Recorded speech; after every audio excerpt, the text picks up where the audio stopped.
যুক্তরাষ্ট্রের মেরিল্যান্ডে ওয়ালমার্টে আগুন ও আতশবাজির বিস্ফোরণ ঘটিয়ে আতঙ্ক সৃষ্টি করে প্রায় $10,000 গহনা লুটের অভিযোগ উঠেছে এক ব্যক্তির বিরুদ্ধে।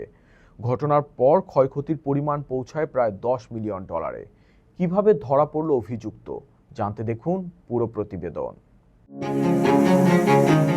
যুক্তরাষ্ট্রের মেরিল্যান্ডে একটি ওয়ালমার্ট সুপার শপে আগুন ধরিয়ে দিয়ে প্রায় $10,000 মূল্যের গহনা লুটে নেয়ার এক চাঞ্চল্যকর ঘটনা ঘটেছে।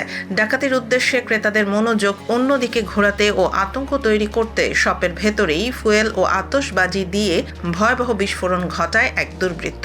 এই ঘটনায় নিউ জার্সির বাসিন্দা অ্যান্থনি জে রোডস নামের 36 বছর বয়সী এক ব্যক্তিকে গ্রেফতার করেছে পুলিশ। মেরিল্যান্ডের স্টেট ফায়ার মার্শাল অফিসের তথ্য অনুযায়ী গত 29 এপ্রিল রাতে এলকটনের একটি ওয়ালমার্ট শপে এই ঘটনা ঘটে। সিসিটিভি ফুটেজে দেখা যায় মুখাবয়ব ঢাকা এক ব্যক্তি একটি ব্যাকপ্যাক নিয়ে শপে প্রবেশ করে এবং ট্রলিতে প্রচুর ক্যাম্পিং ফুয়েল ও আতশবাজির বাক্স বোঝাই করে। এরপর ট্রলিটি বাচ্চাদের পোশাকের সেকশনের পাশে রেখে সেটিতে আগুন ধরিয়ে দেওয়া হয়। মুহূর্তের মধ্যে শপের ভেতরেই একের পর এক আতশবাজি বিস্ফোরিত হতে থাকলে ক্রেতা ও কর্মচারীদের মধ্যে তীব্র আতঙ্ক ছড়িয়ে পড়ে এবং তারা প্রাণ ভয়ে দিক বিদিক ছুটতে থাকেন।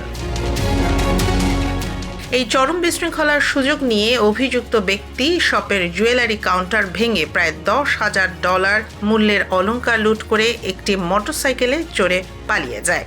দমকল কর্মীরা দ্রুত আগুন নিয়ন্ত্রণে আনায় সরাসরি অগ্নিকাণ্ডে ক্ষয়ক্ষতি সীমিত থাকলেও পুরো শপে ছড়িয়ে পড়া বিষাক্ত ধোঁয়া ও কালির কারণে ওয়ালমার্টের প্রায় $1 কোটি বা $10 মিলিয়ন মালামাল নষ্ট হয়ে গেছে।